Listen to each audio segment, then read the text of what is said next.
Log and actually learn. You know that I love an analogy to do with cars or money. So I'm on cars and sat navs now.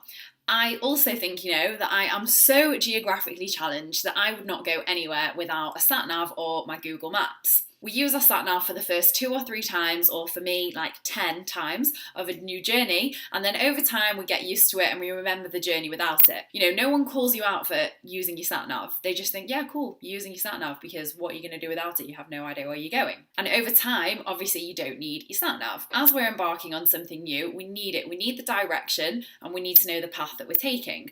And over time, if we pay attention, then we'll know what's in our food without tracking it. So this is the really key part. We need to know what's in our food without tracking it eventually. And for that to happen, we need to pay attention, because otherwise we're not going to learn and we're not going to progress. There are times when tracking can get obsessive for people, and this is where you need to reach out and let me know. We can discuss this and see what the best next steps are for you. So there is an element of this, and I don't want to dismiss it, but for the vast majority of you, you will be 100% okay. And no two people are the same, so I'll never say that that's never going to happen, but keep the communication flowing and we will manage that as we go along. It's also the attachment that you give to entering the food. So if that number at the end of the day is red and a negative, it doesn't mean that that's bad, and it's just a fact. And if it's green and there's no negative sign, it's just a fact. So keeping it really simple, they're just numbers, they're not good, they're not bad, it's just a fact. Don't get caught up into thinking food tracking and calorie counting is bad. It's simply an amazing tool that we have these days, and it will tell you exactly what you're putting in your amazing body.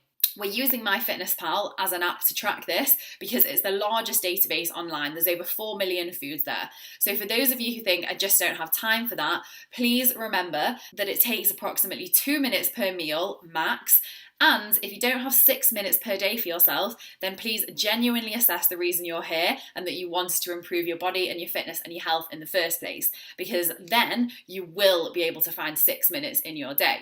But the main aim of this video today is to remember to log and actually learn. Stay aware, don't just go through the motions, and you'll be all good with this part. The info will digest. In addition to that, none of us really have so much variety in the food that we eat, that we're eating a different meal every single day, 365 days a year.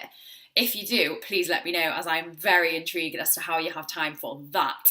But anyway, we often cycle very similar foods and very similar meals. Even when we go out for dinner to a restaurant, you often know what you're going to have if you've been to that restaurant before. We're just creatures of habit, and that's what human beings are. So by now, you should have a fairly good idea of the calories and the macros that's in the food that you like to choose on a regular basis.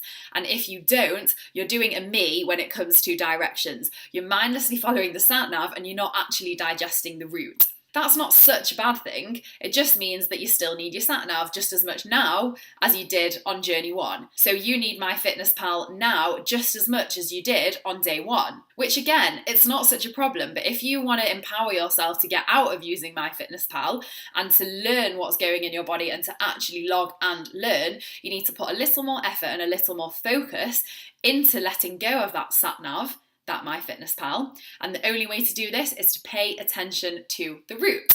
Hopefully that makes sense to you, and let me know, as always, if you have any questions at all.